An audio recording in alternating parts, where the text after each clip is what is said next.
Good afternoon everyone, I am doctor Priya from doctor Savdhara clinic Nashik. चलो आज और एक केस बताना चाहती हूँ। तो एक 22 साल के लड़के को लेके मदर हमारे पास आई। मदर ने बताया कि अब मेरा बेटा बहुत ही चार्मिंग, सोशल और इंटेलिजेंट था डॉक्टर, पर ये लंदन में पढ़ाई कर रहा था, तब इसका कोई लड़की ने इसको डीच किया और उसके बाद से ये बहुत ही मतलब डिप्रेस्ड, डल, स्लगिश ऐसे रहने लग गया। और हमने इसके काउंसलिंग सेशंस भी कराए, पर इससे कोई खास इंप्रूवमेंट नहीं हुई। जब हमने पेशेंट से बात की तो उन्होंने बताया कि हाँ, ब्रेकअप के बाद डॉक्टर मेरा कुछ करने का मन नहीं करता है।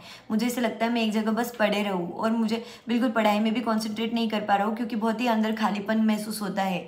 इनफैक्ट मुझे किसी से मिलना नहीं है, अकेले रहना है। मैं फैमिली और फ्रेंड्स को तो बेसिकली ज़्यादा अवॉइड कर रहा हूँ, क्योंकि वो नोटिस कर रहे हैं मेरे अंदर का चेंज, जो मुझे बिल्कुल अच्छा नहीं लग रहा है।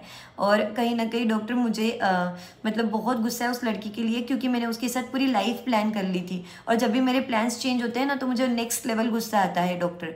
और वो उस वजह से उसका करियर, उसकी स्टडीज़, उसका डेली रूटीन बहुत ज़्यादा अफेक्ट हो रहा था।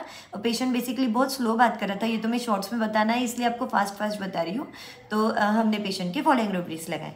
तो सबसे पहले हमने लिया एलिमेंट्स फ्रॉम लव डिसअपॉइंटमेंट, क्योंकि ब्रेकअप के बाद सारे कंप्लेंट शुरू हुए। फिर anger contradiction from plans changed, क्योंकि उसने पूरी लाइफ प्लान करी थी उस लड़की के साथ और इसलिए उस लड़की पे अभी भी बहुत गुस्सा है उसके मन में। फिर आंसरिंग स्लोली, फिर क्योंकि स्लो आंसर कर रहा था। Bed desire to remain in, क्योंकि एक जगह बस पड़े रहो ऐसे लग रहा था उसको। कंपनी एवर्जन टू अलोन एमएल वैन, क्योंकि अकेले रहना पसंद आ रहा था।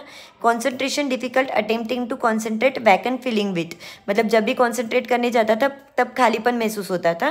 फिर confusion of mind, arouse himself compel to, क्योंकि पेशेंट बता रहा था कि हाँ डॉक्टर आपको भी सुनना पड़ रहा है ना, तो मुझे बहुत ध्यान से सुनना पड़ रहा है, नहीं तो मैं कंफ्यूज हो जाता हूँ आजकल। तो इसलिए हमने ये रूब्रिक लगाया। Escape attempt to family and friends, क्योंकि उसको फैमिली और फ्रेंड्स से दूर भाग रहा था वो। Fear observe of being her condition, family और फ्रेंड से दूर इसीलिए भाग रहा था क्योंकि वो लोग उसको नोटिस कर रहे थे। Memory weakness, what was about to do, ये पेशेंट ने बताया था कि मैं क्या कर रहा हूँ वो भी मैं आजकल भूल जाता हूँ। और पेशेंट ने ये भी बताया था कि बहुत चॉकलेट्स खा रहा हूँ, दिन में 2-2 सिल्क खा लेता हूँ डॉक्टर। तो ये हमने फूड एंड ड्रिंक्स में चॉकलेट डिजायर लिया। यहाँ पे आप देख सकते हो एंगर कॉन्ट्रडिक्शंस प्लान्स चेंज्ड में और बाकी सारे रूब्रिक में चॉकलेट रेमेडी है। प्लान्स चेंज में तो सिंगल चॉकलेट है, तो हमने चॉकलेट 1 ml के 2 डोज दिए। मैं चॉकलेट का जनरल थीम भी आपको बताने वाली हूँ, और जिससे पेशेंट का डिप्रेशन काफ़ी रिलीव हो गया। तो चॉकलेट का जनरल थीम क्या है? हम चॉकलेट कब किसको क्यों देते हैं? जब हम लव, अफेक्शन या ग्रेटिट्यूड फील करते हैं किसी के लिए, और जिसको भी चॉकलेट मिलता है उसको भी बहुत ही जॉयफुल और प्लीजेंट फील होता है चॉकलेट खाने के बाद, उसका मूड एलिवेट हो जाता है। और यहाँ पे पेशेंट का कहीं ना कहीं डिप्रेस्ड फीलिंग हमें चेंज करना था, और उसका लव और अफेक्शन ही अफेक्ट हुआ था ब्रेकअप के बाद। तो यही थीम है चॉकलेट रेमेडी की भी, इसलिए हमने यहाँ पे चॉकलेट नाम की रेमेडी चुनी, जिससे बहुत मार्वेलस रिजल्ट्स आए। Totality rocks. और आपके भी फ्रेंड्स को अगर डिप्रेशन होता है, आप जरूर उनको चॉकलेट गिफ्ट कीजिए।